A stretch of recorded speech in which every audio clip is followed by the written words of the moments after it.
He aquí, que yo estoy en la puerta y llamo. Y si alguien oye mi voz y abre la puerta, yo entraré en él y cenaré con él, y él conmigo.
El Señor le bendiga a todos mis hermanos, a los que se han conectado,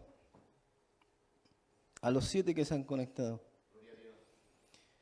Le invito a todos mis hermanos que puedan compartir esta transmisión en la parte que dice abajo a la izquierda, compartir, por favor, para que otras personas, otros hermanos puedan escuchar esta enseñanza.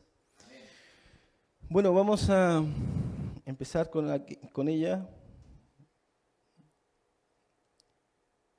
Y es Armagedón, la parte 2. El día viernes quedó pendiente una parte y quiero retomarla. Vamos a ver cuáles son las naciones que interfieren en la última batalla. Como ya vimos, Armagedón viene de 2 palabras hebreas, una que es Ar-Megiddo, Arc, que es monte, y Megiddo, que es una explanada, que es un lugar geográfico a 30 kilómetros de Nazaret. Pasemos al siguiente. En la predicación, enseñanza pasada, vimos que la ira de Dios no se divide en 7 años. Vimos que la ira de Dios es solamente un día. No hay ningún versículo que diga que la ira de Dios se divide en 7 años. De hecho, no hay ningún versículo que diga que el anticristo tenga 7 años. Eso lo sacan de las 70 semanas de Daniel, pero está mal interpretado porque el Apocalipsis dice que el anticristo, o la bestia, tiene tiempos y medio tiempo, 3 años y medio. 42 meses tienen los 2 testigos, que son paralelos. Los 2 testigos van a predicar en la gran tribulación. Y se sabe porque ellos son muertos en la 6ª trompeta. al final de la sexta trompeta, cuando empieza la séptima, ellos suben al cielo, juntamente en el toque de la séptima trompeta cuando sucede el arrebatamiento, a la final trompeta. En Daniel también dice que el anticristo va a tener 3 años y medio, tiempos y medio tiempo, 1260 días, 3 años y medio. Por eso que en esta gráfica aparece que la gran tribulación son 3 años y medio. Antes de la gran tribulación, antes de estos 3 años y medio, el anticristo tiene un tiempo indeterminado para situarse en la esfera política y para situarse como el Mesías de Israel. Ya cuando él se sienta en el templo, cuando él se hace llamar Dios y se levanta contra todo lo que se llama Dios y objeto de culto, él tiene 3 años y medio y empieza el periodo de la gran tribulación, la gran angustia, el gran sufrimiento, la gran persecución, donde van a estar los cristianos, los 144.000 y los 2 testigos. Y cuando yo digo, o separo a los cristianos de los 144.000 y los 2 testigos, no estoy diciendo que los 144.000 y los 2 testigos no sean cristianos, no sean mesiánicos, que no crean en Jesús, sino que es para separar en grupos. Pero ellos, los 144.000, pertenecen a la iglesia y los 2 testigos también pertenecen a la iglesia porque creen en Jesús. Amén. Y todos los que creen en Jesús pertenecen a la iglesia. Hubo una conversación entre una persona que es judía, que cree en Jesús, y un pastor, donde él decía que los 144.000 iban a estar dentro de los 3 años y medio y que no podían ser llamados dentro de los 7 años, porque ellos creen que son 7 últimos años. Dentro de los 7 años, ellos van a estar predicando. Y que no podían ser llamados antes, porque si eran llamados antes, se iban en el arrebatamiento antes de la gran tribulación, antes de los 7 años. Y el judío decía, que también cree que se van a ir antes, decía, no, pero es que ellos van a tener un trato especial. ¿Dónde aparece eso? No aparece en ningún lado. Si los 144.000 van a recibir al Señor Jesús y su ministerio va a estar dentro de los 3 años y medio en el reinado del anticristo, ellos, si hubiera un arrebatamiento antes de la gran tribulación, antes de los 3 años y medio o antes de los 7 años, como ellos dicen, ellos tendrían que irse juntamente con la iglesia porque ellos pertenecen a la iglesia. Por ende, esto demuestra que el arrebatamiento es después de la gran tribulación, donde los 2 testigos, los 144.000 y la iglesia en general, judía y gentil, o gentil y judía, se va a ir. Se van a ir todos, porque hay solamente una segunda venida, hay un solo arrebatamiento y una primera resurrección. La segunda resurrección es después de 1000 años. No podemos dividir la segunda venida en 2 etapas, el arrebatamiento en 2 etapas y la resurrección de los muertos en 2 etapas, porque la Escritura en ningún versículo hace esa separación. Solamente la doctrina dispensacionalista, que dice que la iglesia se va a ir antes de los 7 años, hace esa separación para justificar su teología, para justificar su doctrina, para justificar su dogma. Pero si vamos a la lógica, no podemos separar a la iglesia de los 144.000 y de los 2 testigos. Amén. Pasemos al siguiente, en la cronología, y nos vamos a situar en la séptima trompeta. En la sexta copa se derrama la copa para que se seque el gran río Éufrates. Y pasemos al siguiente y leamos el versículo. Dice, el sexto ángel derramó su copa sobre el gran río Éufrates, y el agua de éste se secó, para que estuviese preparado el camino a los reyes del oriente. Y vi salir de la boca del dragón y de la boca de la bestia y de la boca del falso profeta 3 espíritus inmundos a manera de ranas, pues son espíritus de demonios que hacen señales y van a los reyes de la tierra en todo el mundo para reunirlos a la batalla de aquel gran día del Dios Todopoderoso. Entonces, el gran río Éufrates,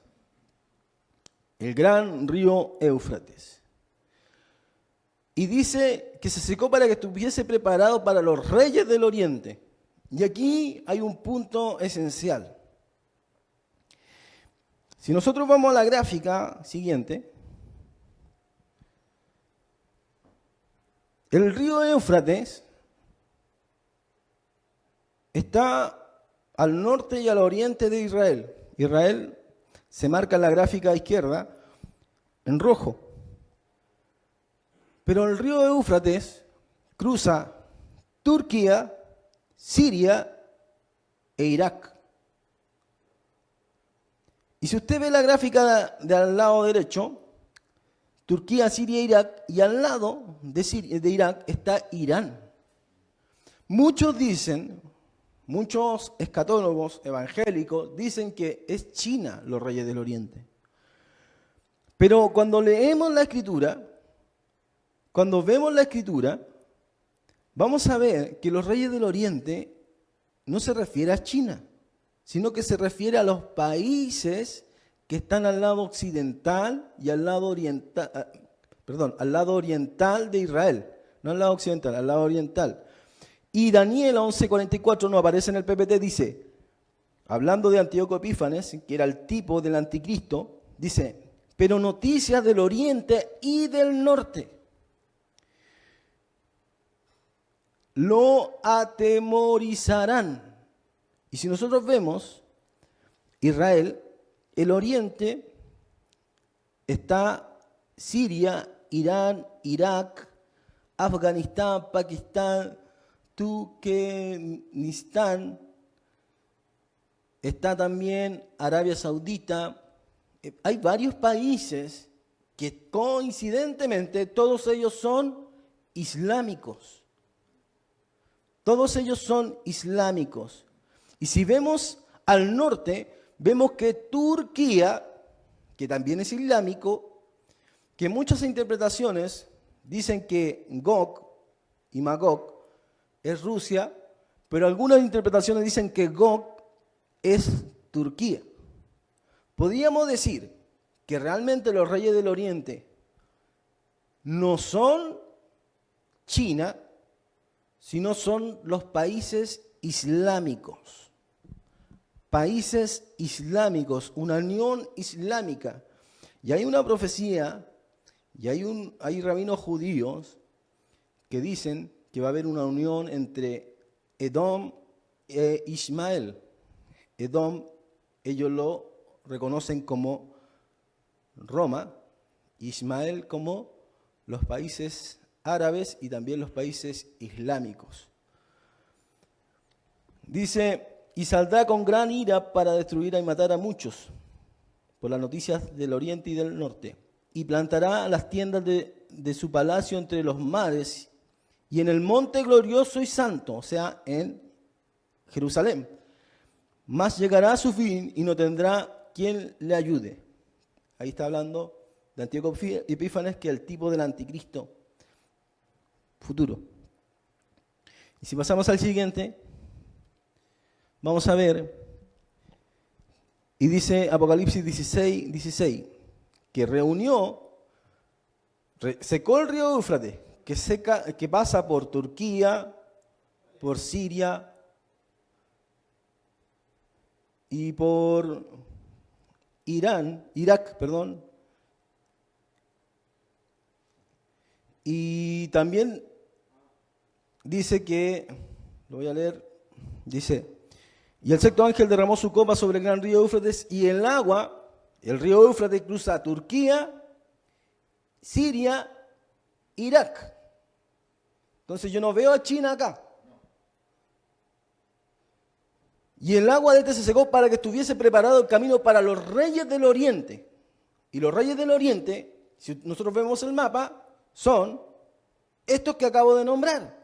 Y también vemos que Irán, que Mahmoud al-Ahmadinejad dijo que tenía que desaparecer a Israel, ya no es presidente, ya no está en el poder en Irán, pero fue algo que dice también el Salmo 83. Entonces, lo que vamos a ir viendo es que lo más probable es que estos reyes del Oriente no sean los chinos. Ahora yo no digo que no puedan estar involucrados o que pueda haber una unión entre los países chinos y los países árabes o musulmanes o islámicos. Porque nosotros vemos que hay una unión entre China, Irán, Rusia, también Siria, actualmente. Entonces, nosotros podemos ver que específicamente cuando dice los reyes del Oriente no está hablando de China, está hablando de los países que están al oriente de Israel. Y también en Daniel dice del norte y del oriente. Y son Turquía, Siria e Irak. Y al lado de Irak está Irán. Y después vemos demás países que también son islámicos. Ahora, ¿significa que China no está involucrado? Significa que puede que China esté involucrado o puede que no, pero específicamente vemos que se refiere a ellos. Ahora, el comentario bíblico que no aparece en el PPT, pero dice en el comentario bíblico del Nuevo Testamento de San Jerónimo, dice: en la época que fue escrito el Apocalipsis, los reyes del este o del oriente podrían referirse principalmente a los partos. Y los partos eran el pueblo que no pudo conquistar el Imperio Romano, que estaba ubicado actualmente en la parte de Irán. En la parte de Irán. Entonces, nosotros podemos ver que en realidad a lo mejor no se está refiriendo a China, se está refiriendo a los países que inmediatamente están al oriente de Israel, que nosotros podemos ver que son todos países islámicos, con una religión islámica. Ahora, nosotros vamos a ir viendo que va a haber una unión al final. Y también había una leyenda cuando Nerón, el que dice que Nerón, había una leyenda que decía que Nerón revivus o Nerón resucitado. Cuando Nerón se escapó para que no lo mataran, se fue, dicen que finalmente no murió, sino que se arrancó y se fue a los reyes partos y que iba a venir a invadir Roma, que iba a venir a invadir el Imperio Romano con los reyes partos y los iba a conquistar. En el tiempo del primer siglo se creó esta leyenda. Yo no sé si el apóstol Juan está tomando esa leyenda para decir los reyes del oriente, o está combinándolo con la escritura, como lo vamos a ir viendo más adelante, que también habla de unos reyes del oriente, de la profecía o la guerra que tuvo Gedeón con los madianitas. Entonces pasemos al PPT 8. Entonces, en el Apocalipsis 19, 11 al 15, nosotros vemos cuando Jesús viene ya a ejecutar esta batalla. Dice: entonces vi el cielo abierto y aquí un caballo blanco, y el que lo montaba se llamaba Fiel y Verdadero, y con justicia juzga y pelea. Sus ojos eran como llamas de fuego y había en su cabeza muchas diademas. Y tenía un nombre escrito que ninguno conocía sino él mismo, y estaba vestido de una ropa teñida en sangre. Y su nombre es el Verbo de Dios. Y los ejércitos celestiales vestidos de lino finísimo, blanco y limpio, le seguían en caballos blancos. De su boca sale una espada aguda para herir con ella a las naciones. Y él la regirá con vara de hierro, y él pisa el lagar del vino del furor y de la ira del Dios Todopoderoso. O sea, Juan ve a Jesús en el cielo en un caballo blanco. Aquí hay harto simbolismo. Su espada, la espada que sale de su boca, es su palabra, la que dice que él viene a juzgar a las naciones. Él viene a cumplir las palabras que están escritas en las Escrituras sobre el juicio a las naciones contra los que persiguieron a su pueblo, ya sea la iglesia, los 144.000, los 2 testigos. Él viene a cumplir los juicios que ha dicho en su palabra, tanto en el Antiguo Testamento como en el Nuevo Testamento. Él viene a cumplir su palabra y esa es la espada que sale de su boca. Y Él viene a cumplirla en la ira del Dios Todopoderoso. Y pasemos al siguiente.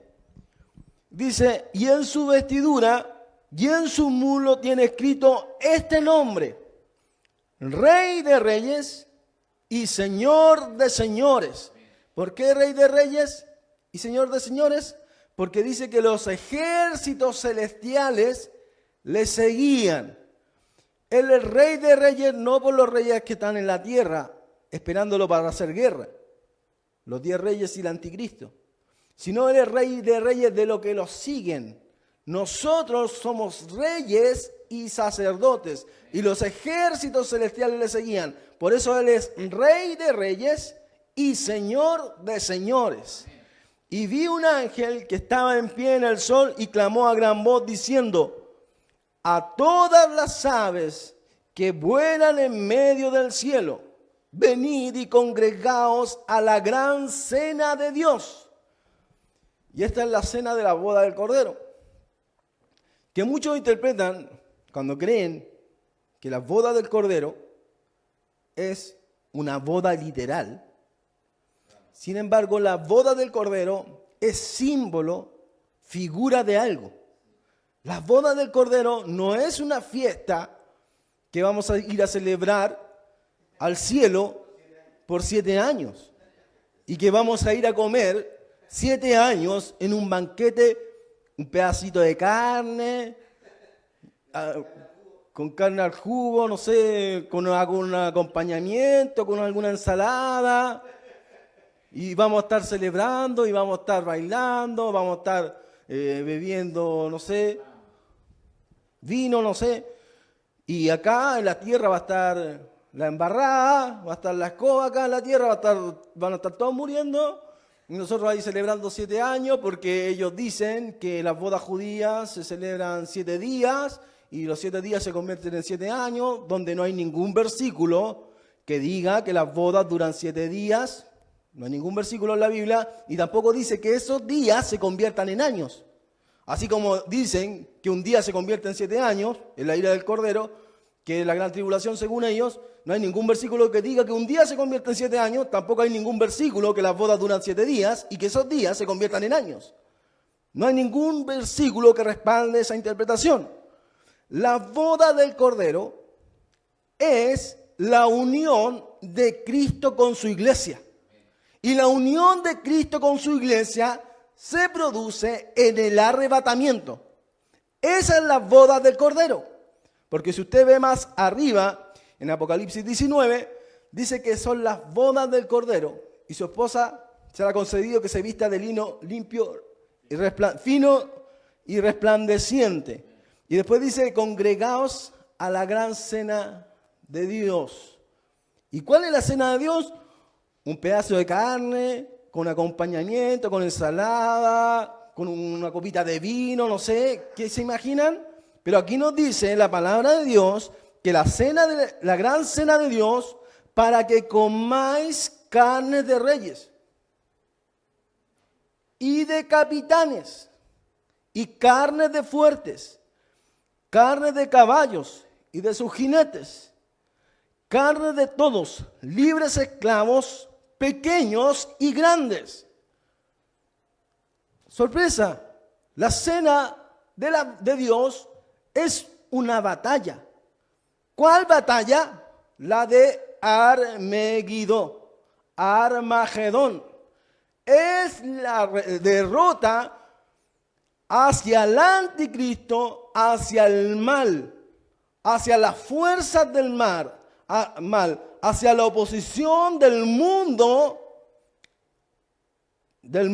hacia Dios, del mundo hacia Jesús, del mundo hacia los hijos de Dios, del mundo hacia los cristianos, que se han opuesto, no solamente por esos últimos 3 años y medio que el anticristo va a reinar y gobernar, sino en toda la etapa del cristianismo se han opuesto, perseguido, martirizado a cristianos.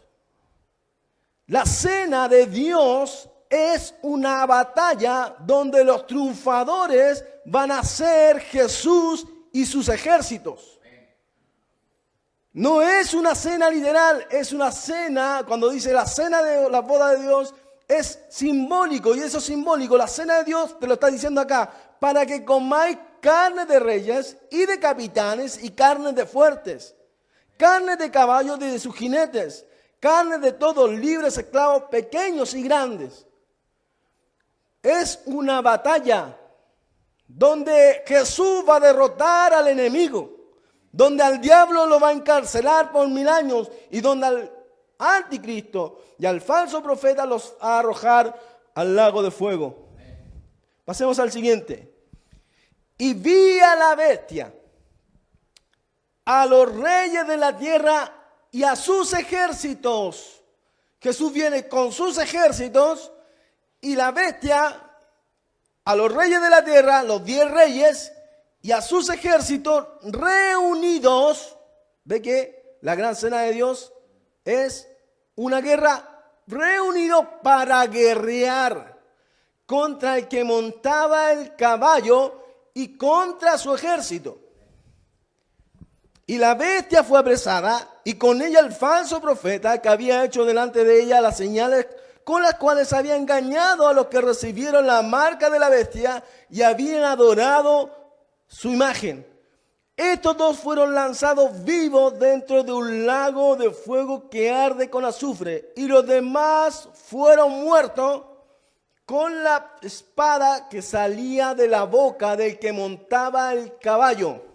Y todas las aves, ¿y quiénes eran estas aves que volaban en el cielo? Los convertidos, los cristianos, los santos. Y todas las aves se saciaron de las carnes de ellos. ¿Ve que la gran cena de Dios es una batalla?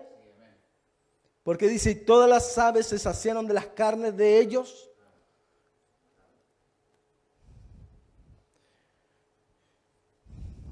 Pasemos al siguiente.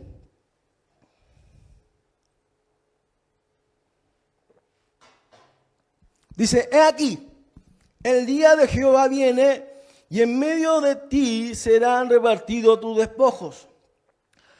Porque yo reuniré a todas las naciones para combatir contra Jerusalén.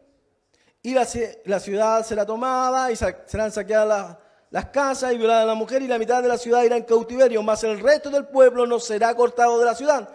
Después saldrá Jehová y peleará con aquellas naciones, lo que acabamos de leer en Apocalipsis 19, como peleó en el día de la batalla, y se afirmarán sus pies en aquel día sobre el monte de los olivos, que está enfrente de Jerusalén al oriente, y el monte de los olivos se partirá por en medio, hacia el oriente y hacia el occidente, haciendo un valle muy grande. A la mitad del monte se apartará hacia el norte y la otra mitad hacia el sur. Y vendrá Jehová mi Dios y con él todos los santos, y acontecerá que en ese día no habrá luz clara ni oscura. Será un día. Será un día. No serán 7 años divididos, un día en 7 años, ni un día por año, ni nada de eso. El cual será conocido de Jehová, no será ni de día ni de noche, pero sucederá que al caer la tarde habrá luz.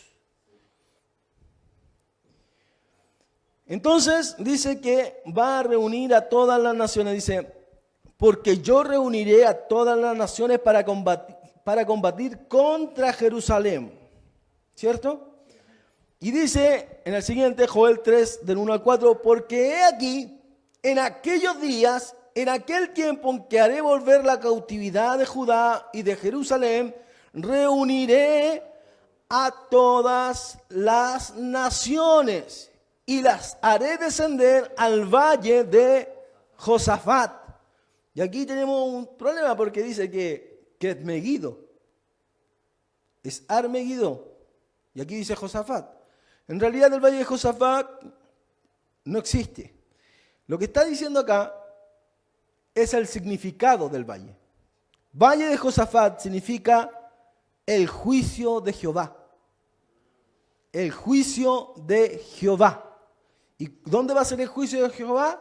En Armagedón. Es otra forma para llamar a esa última gran batalla. Es otra forma para llamar a esa última gran batalla. Hay duda dice un comentario, hay duda con respecto a dónde exactamente está localizado este valle, ya que no hay uno con dicho nombre, pero más que el lugar preciso, el mensaje de Joel está escondido en el nombre en sí, o sea, en el nombre de Josafat, juicio de Jehová. Y allí entraré en juicio con ellas a causa de mi pueblo, de Israel mi heredad, a quien ellas se esparcieron entre las naciones y repartieron mi tierra, y echaron suerte sobre mi pueblo y dieron los niños por una ramera, y vendieron las viñas por vino para beber. Y también dice Jehová, ¿qué tengo con vosotras, Tiro y Sidón, y todo el territorio de Filistea? ¿Queréis vengaros de mí? Y si de mí os vengáis, bien pronto haré yo recaer la paga sobre vuestra cabeza. Y nosotros podemos ver que Tiro y Sidón es el Líbano y todo el territorio de Filistea es la actual Palestina, que son islámicas. Son islámicos. Entonces vamos viendo que el río Éufrates cruzaba países islámicos, que los reyes del oriente eran islámicos, que en Joel dice que el Líbano, Tiro y Sidón son islámicos y que los palestinos actuales que ocupan el territorio de Filistea son islámicos.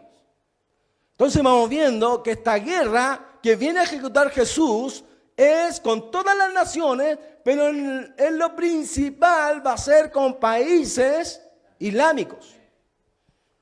En ese tiempo no existía el Islam, pero proféticamente nosotros vamos viendo que en este presente son todos países islámicos.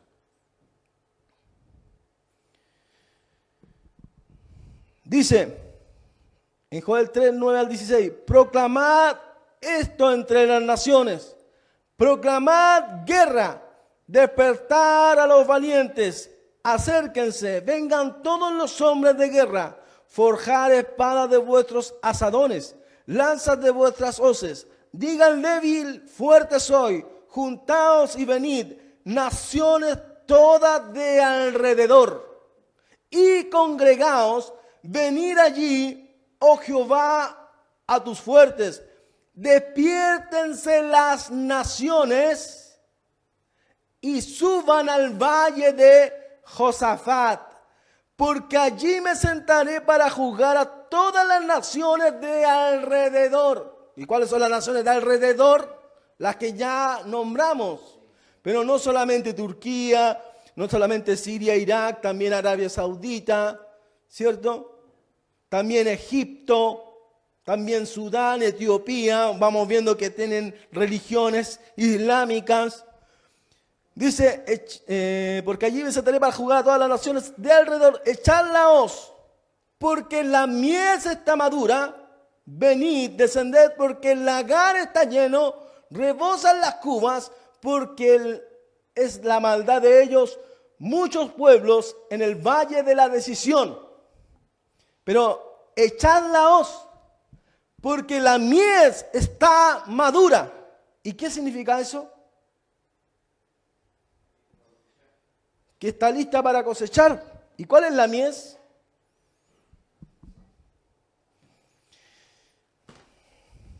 Voy a buscar en Apocalipsis.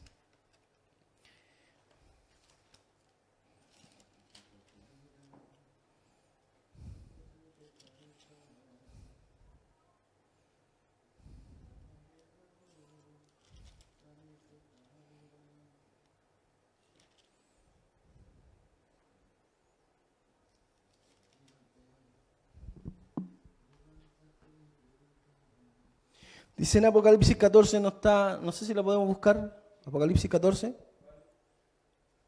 Apocalipsis 14. 14. Apocalipsis 14, versículo 14.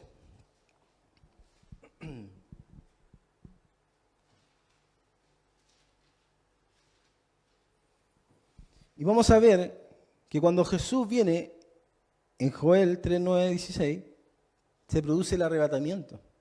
Porque aquí lo está diciendo. Dice, ¿lo tenemos? Apocalipsis 14, versículo 14.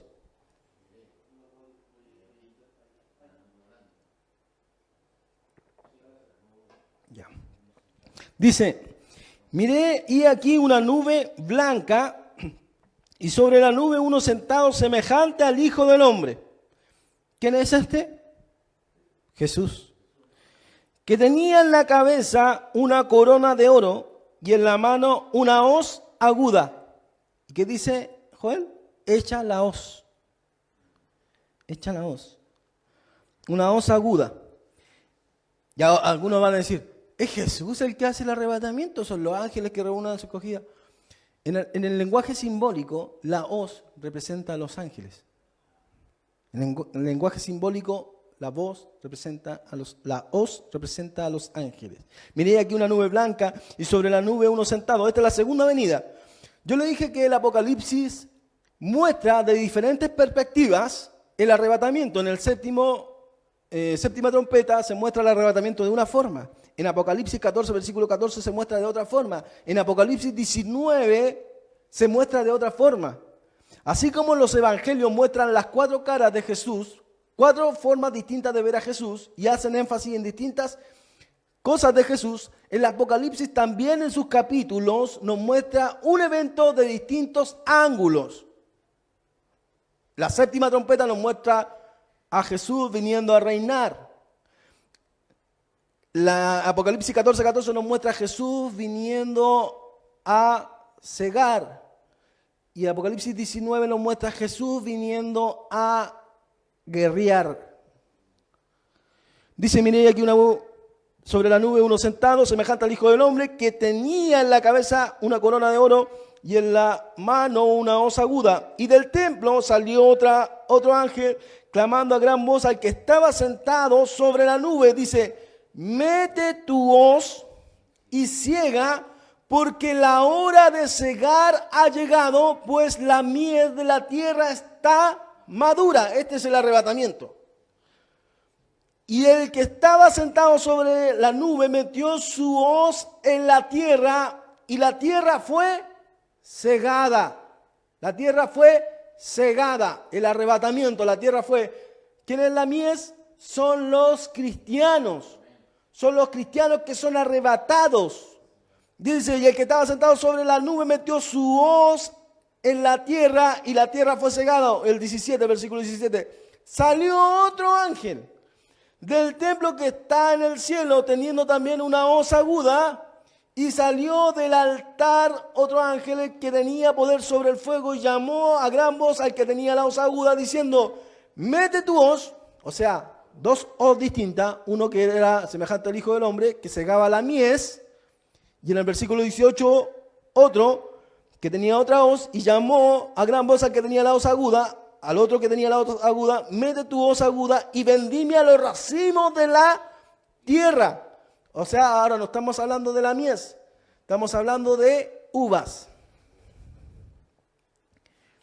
Y vendimió la viña de la tierra y echó las uvas en el gran lagar de la ira de Dios. Y fue pisado el lagar fuera de la ciudad, y el lagar salió sangre hasta los frenos de los caballos por 1600 estadios. nosotros podemos ver en Apocalipsis 14, versículo 14 al 20, una vendimia que es hacia la mies y otra que es hacia las uvas. ¿Y qué significa la ira de Dios? Como se le dice también, el lagar de la ira de Dios. Por ende, estas uvas no es la mies, sino son todo el mundo que va a entrar en juicio Jesús. Por eso en Joel, volvamos al PPT, Joel 3, 9 al 16, dice: me echa la hoz porque la mies está madura. La mies, que son los cristianos. Venid, descender porque el lagar está lleno. Lo otro que se hizo fue cegar las viñas que representan al mundo que entra en la ira de Dios. Porque el lagar está lleno. Reposad las cubas, porque mucha es la maldad de ellos. Muchos pueblos, ve que las uvas, el lagar lleno, significa muchos pueblos en el valle de la decisión. Porque cercano está el día de Jehová en el valle de la decisión. El sol y la luna se oscurecerán y las estrellas retraerán su resplandor. Y Jehová rugirá desde Sión y dará su voz desde Jerusalén. Y temblarán los cielos y la tierra, pero Jehová será la esperanza de su pueblo y la fortaleza de los hijos de Israel. Y ahí entendemos que no se refiere solamente a Israel, sino que se refiere a todos los cristianos, también con el pueblo de Israel. ¿Y cuándo se produce la siega de la mies? Un poco antes de que se echen las uvas al lagar para ser pisados. Por ende, el arrebatamiento y la ira de Dios vienen en un solo evento. Y ahora quiero pasar a un video de un rabino judío, él no es cristiano, para aclarar cuáles son las naciones que van a entrar en la batalla. Pasemos al video. Entonces vemos que va a haber un enemigo muy peligroso, que es ese mismo Ismael. La Torah nos dice, ya en Génesis, miren el primer versículo en Génesis, algo increíble, lo que nos revelan los sabios. Bereshit, en el comienzo creó Dios, el cielo y la tierra. Ve'haaretz hayta tohu vavohu. Y la tierra estaba desolada y vacía. ¿Sí? Y la oscuridad estaba sobre la faz del abismo. Nos dicen los sabios que el pueblo de Israel tiene que pasar 4 exilios antes de la redención del pueblo de Israel y del mundo entero. 4 exilios. Y están escritos en este segundo versículo del libro de Génesis. Versículo 2.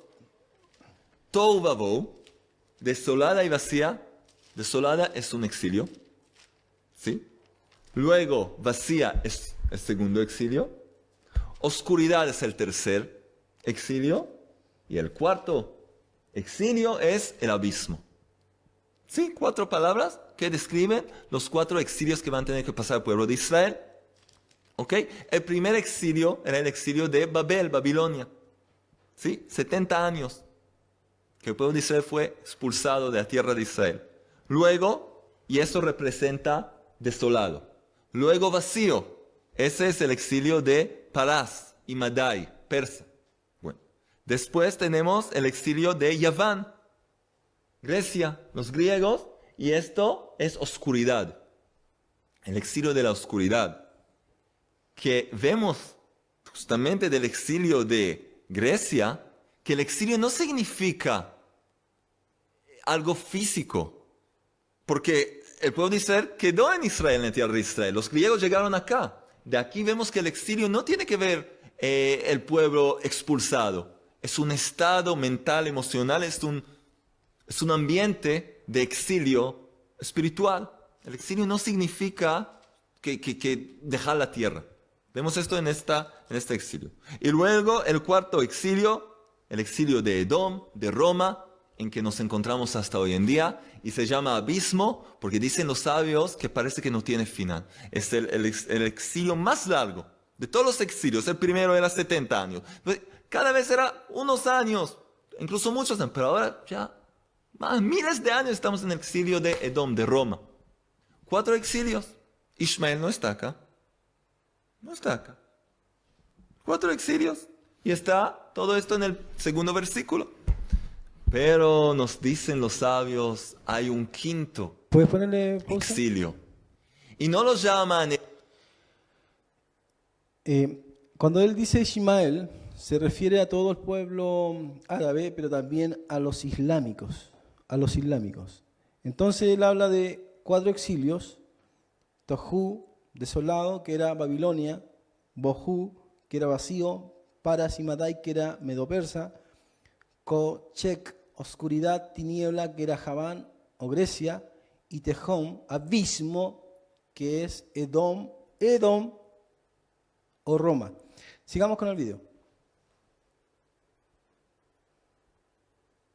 El quinto exilio, porque hay solo 4, sino que es un exilio dentro de otro exilio.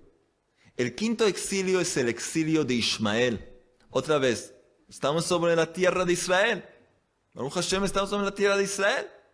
Pero estamos en exilio, el exilio de Ismael, que no nos dejan vivir aquí en paz.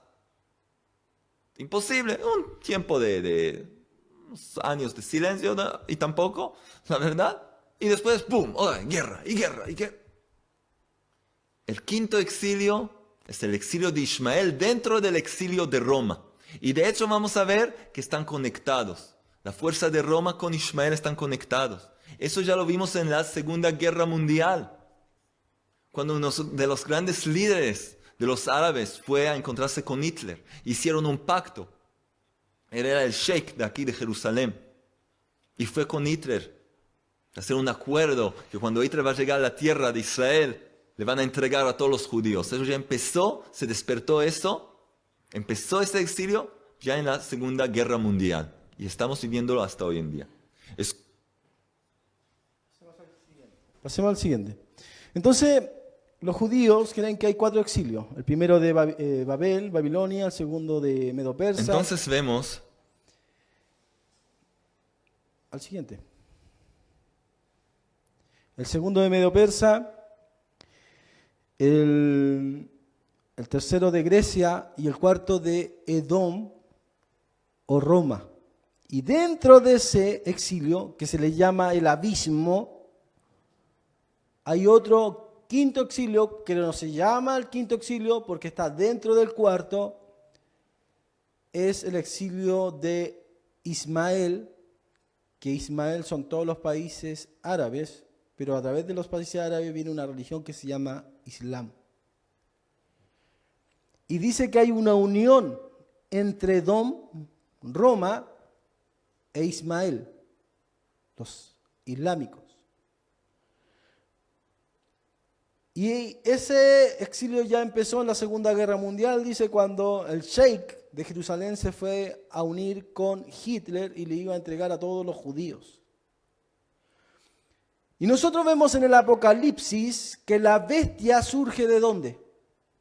Del mar. ¿Y cómo se le llama al mar? Abismo. Y esa bestia tenía 7 cabezas y 10 cuernos, ¿cierto? Y las 7 cabezas, ¿cuáles eran?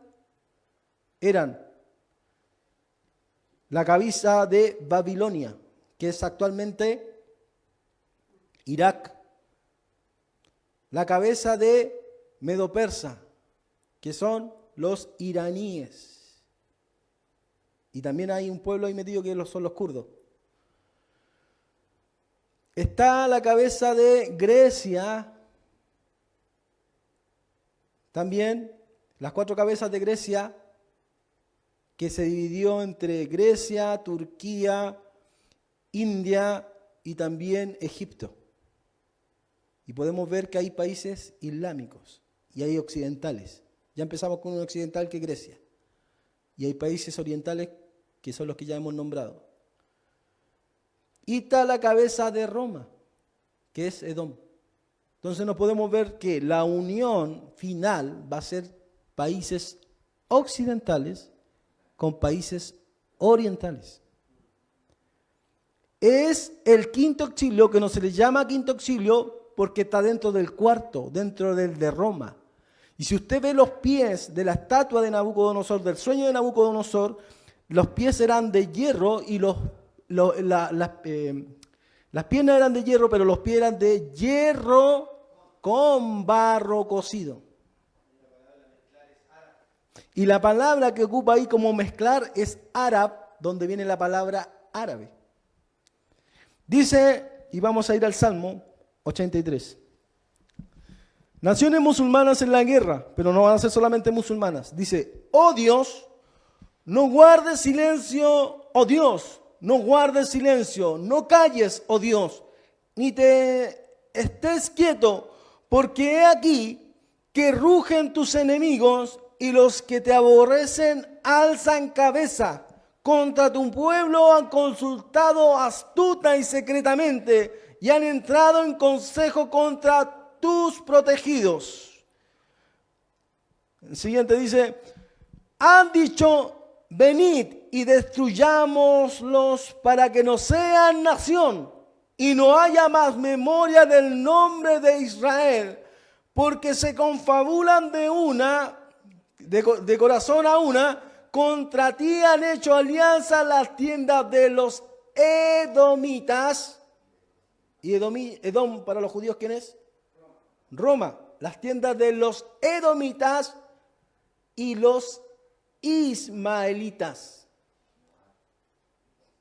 Roma y los islámicos. La unión final. ¿De dónde va a venir el anticristo? Porque hay profecías que dicen que el anticristo finalmente puede ser del Medio Oriente, judío, puede ser mitad judío y mitad iraquí, sirio, árabe, o puede ser europeo. Lo más probable es que sea del lado del Medio Oriente. Y va a ser el Mesías, el Mahdi islámico, y va a ser el Mesías judío.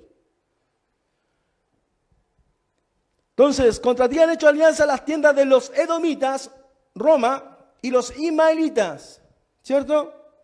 La unión de Don y Ismael, ¿cierto? Moab, ¿quién es Moab? En la Biblia es Jordania. Agar, ¿quién es Agar? ¿De dónde era Agar? La esclava de Sara y de Abraham era egipcia. ¿Quién más? Egipto. Y los agarenos. Siguiente. Jebal, Amón y Amalek. Jebal, el Líbano. Amón, Jordania. Amalek, Jordania. Aunque también se dice que Amalek es un espíritu anti-judío, antisemita. Pero la Biblia es Jordania. Los filisteos, que son los que están ahí en el territorio de Palestina. Tiro, es el Líbano también. Asiria, ¿quién era Asiria? Asiria es el actual Irak y Siria. Dice Amón, Amalek, los filisteos, los habitantes de Tiro, también el asirio, Asiria, se ha juntado con ellos, y algunos ven que aquí en esta parte del asirio se está refiriendo al anticristo. Se está refiriendo al anticristo. Sirven de brazo a los hijos de Lot. ¿Y quién eran los hijos de Lot? Amón y Moab, que es el lado de Jordania. Selah, hazle como a Madián, como a Sísara, como a Jabín en el arroyo de Sisón. ¿Quién era Madián? Madián eran los enemigos de los judíos, de los israelitas, los cuales, por ejemplo, el profeta Balaam fue a consultar a Barak, ¿cierto? Que Barak le pidió consejo para que los hijos de Israel pecaran, ¿cierto? Después, Moisés, por orden de Jehová, del Señor, fue a hacer una guerra contra ellos, contra Madián. Y finalmente los derrotó. Pero no a todos, dejaron alguna descendencia. Y esa descendencia después se fue levantando contra el pueblo de Israel en todas las etapas que siguieron. Hasta los jueces, donde Gedeón los libertó, y vamos a ver que Gedeón es un tipo de el Mesías. Dice, sirven de brazo a los hijos de los, hazle como a Madián, como a Sísara. ¿Y quién era Sísara? Era de los Javín, que fue derrotado por Débora y Barak, y que la asesinó Yael, que la asesinó en su tienda, la atravesó una estaca. Hazles como a ellos, dice, a todas esas naciones que acabamos de nombrar, hazle como a Sísara, hazle como a Madián, como a Javín en el arroyo de Sisón. Y sigamos al siguiente, dice, que perecieron en Endor, fueron hechos como estiércol para la tierra. Pon a sus capitanes como Oreb y Zeeb, como a Seba y a Salmuna, a todos sus príncipes. ¿Quién eran Oreb y Zeeb? Fueron los que en la guerra que hizo Gedeón contra los madianitas, eran los príncipes de los madianitas. Y cuando Josué fue con 300 a derrotarlos, ellos arrancaron y finalmente Oreb y Zeeb fueron asesinados por los de la tribu de Efraín y los mataron en Oreb. Pero dice, como a Seba y a Salmuna, y pasemos al siguiente.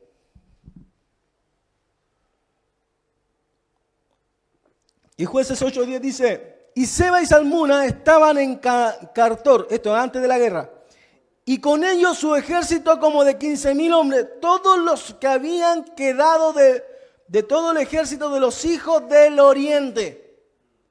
De los hijos del oriente. Y vamos viendo que el oriente finalmente puede ser todo el lado oriental, pero específicamente se refiere a los países que están cercanos a Jerusalén, cercanos a Israel, que son islámicos. Pues habían caído 120,000 hombres que sacaban espada. Y dice en el Jueces 8:21, ¿cómo los derrotó? Este fue Gedeón.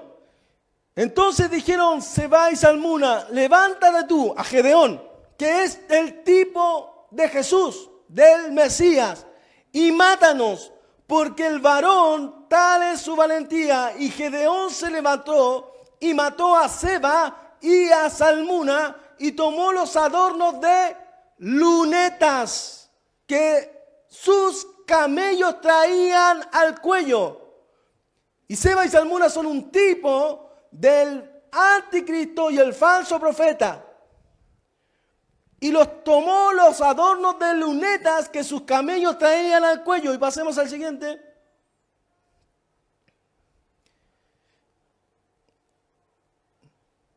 Dice Salmo 83, 12, 17. Que han dicho, heredemos, vamos a volver al Salmo 83, heredemos para nosotros la morada de Dios. Dios mío, ponlos como torbellino, como hojarasca delante del viento, como fuego que quema el monte, como llama que abraza el bosque. Persíguelos así con tu tempestad, atérralos con tu torbellino, llena su rostro de vergüenza y busquen tu nombre, oh Jehová. Sean afrentados y turbados para siempre, sean deshonrados y perezcan, y conozcan que tu nombre es Jehová, tú solo Altísimo sobre toda la tierra. Amén. Y pasemos al siguiente. Y ahí vamos a ver las lunetas. ¿Cuáles son las lunetas? Las lunas crecientes que están en todas las mezquitas musulmanas.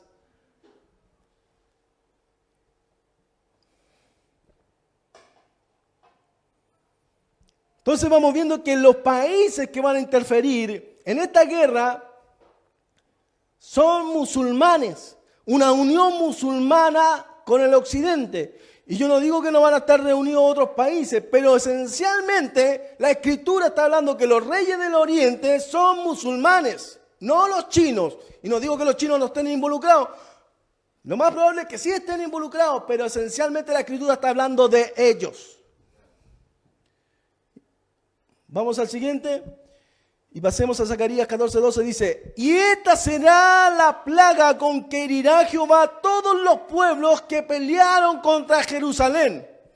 La carne de ellos se corromperá estando ellos sobre sus pies. Algunos pueden ver acá una bomba atómica, una bomba nuclear. Porque dice, la carne de ellos se corromperá estando ellos sobre sus pies. Y se consumirán en las cuencas sus ojos, y la lengua de los que se les deshacerá en su boca.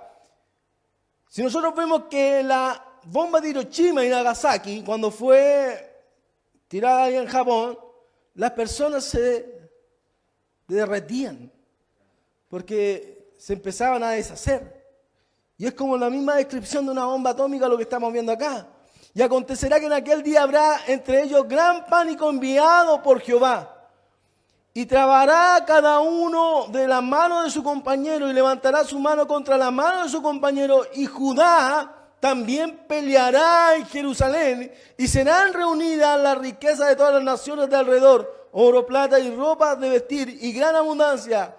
Así también será la plaga de los mulos, de los caballos, de los mulos, de los camellos, de los asnos y de todas las bestias que estuvieren en aquellos campamentos. Y todos los que sobrevivieren de las naciones, y todos los que sobrevivieren, porque van a sobrevivir algunos de las naciones, en la última batalla de Armagedón, antes del milenio, todos los que sobreviven de las naciones que vinieron contra Jerusalén subirán de año en año para adorar al Rey. ¿A cuál Rey? A Jesús, a Jehová de los ejércitos, que es el verbo de Dios, es Jehová, el ángel de Jehová, que es el mismo Dios, es la imagen del Dios invisible, el primogénito de toda creación. Y a celebrar la fiesta de los tabernáculos. Y dice Joel 3:17, y estamos terminando ya. Y conoceréis que yo soy Jehová vuestro Dios, que habito en Sión, mi santo monte, este es Jerusalén. Y Jerusalén será santa y extraños no pasarán más por ella. Sucederá que en aquel tiempo que los montes destilarán mosto y los callados fluirán leche. Y por todos los arroyos de Judá correrán aguas y saldrán una fuente de la casa de Jehová. Y regará el valle de Sitín. Egipto será destruido y Edom será vuelto en desierto asolado por la injuria hecha a los hijos de Judá, porque derramaron en su tierra sangre inocente, pero Judá será habitada para siempre y Jerusalén por generación y generación. Y limpiaré la sangre de los que no había limpiado, y Jehová morará en Sión. Jehová morará en Sión. Dice en Zacarías 13:8, en el siguiente, y acontecerá en toda la tierra, dice Jehová, que las 2/3 partes serán cortadas y se perderán, mas la tercera quedará en ella. O sea, 1/3 es lo que va a sobrevivir en todo el mundo en esa batalla. En la ira del Señor, en la ira de Jehová, solamente 1/3 de la población mundial va a sobrevivir y va a pasar al milenio.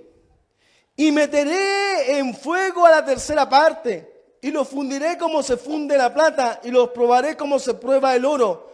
Él invocará mi nombre, y yo le oiré, y diré, pueblo mío, y él dirá, Jehová es mi Dios. Y quiero terminar con estos versículos que aparecen en Malaquías. Y este es para nosotros, para la iglesia. Porque aquí viene el día ardiente como un horno, que sabemos que es la ira del Señor, la ira de Jehová, la ira del Cordero. El día de su ira será un día conocido por Jehová, dice la palabra. Viene el día ardiente como un horno, y todos los soberbios y todos los que hacen maldad serán estopa. Aquel día que vendrá los abrazará, ha dicho Jehová de los ejércitos, y no le dejará ni raíz ni rama. Y esto es para nosotros. mas a vosotros, los que teméis mi nombre, nacerá el sol de justicia y en sus alas traerá salvación. Y saldréis y saltaréis como becerros de la manada. Hollaréis a los malos, los cuales serán ceniza bajo las plantas de vuestros pies. En el día en que yo actúe, ha dicho Jehová de los ejércitos. Por ende, nosotros no tenemos que temer a la ira de Dios, porque no nos ha puesto Dios para la ira, sino para alcanzar salvación por medio de nuestro Señor Jesucristo. Porque la ira de Dios se revela desde el cielo contra toda impiedad e injusticia de los hombres que detienen con injusticia la verdad. Pero para nosotros saldrá el sol de justicia y en sus alas traerá salvación. Y por eso esperamos de los cielos a su Hijo, el cual resucitó de los muertos, a Jesús, que nos libra de la ira venidera. Porque Él es nuestra paz, Él es nuestra salvación y en Él confiamos. Quiero pedirle a todos mis hermanos que puedan escuchar estas palabras, puedan meditar en ellas. Esta enseñanza, esta predicación no es para meternos miedo. Para la iglesia, la venida del Señor y el día de su ira no tiene que ser un día de temor, porque el perfecto amor echa fuera el temor. Para nosotros el día del Señor es el día de la unión con Cristo. Es el día de la salvación del creyente, es el día de la salvación del cristiano. Los que tienen que temer el nombre de Jesús y el día de su ira es el mundo y los incrédulos. Pero los creyentes es el día de salvación, es el día de la transformación de tu cuerpo, es el día en que el Señor te viene a recompensar por creer en Él, por haber seguido su camino, por haber seguido su palabra, por haber creído en Él. Es el día en que te viene a recompensar, en que te viene a dar la corona de justicia, la corona de la vida, que finalmente algunos dicen que son coronas distintas, es la misma corona, con distintos nombres, así como Jesús tiene distintos nombres, la corona de la vida, la corona de justicia, la corona como se quiera llamar en la Biblia, es una sola corona que es la vida eterna. Esa es la que viene el Señor a darte en su segunda venida, cuando se produzca el arrebatamiento, tu cuerpo sea transformado y tú vas a acompañarlo en la última batalla, donde el Apocalipsis revela que este libro fue escrito para consolar a los cristianos que estaban siendo perseguidos por el Imperio Romano en el tiempo de que Juan escribió entre el año 90, para consolarlos que finalmente en la última batalla es Jesús el que derrota al diablo, es Jesús el que derrota al enemigo, es Jesús el que derrota al mundo, el que derrota al anticristo, es Jesús, y los cristianos son los que salen vencedores al final de todo. Que el Señor les bendiga. Muchas bendiciones a todos ustedes.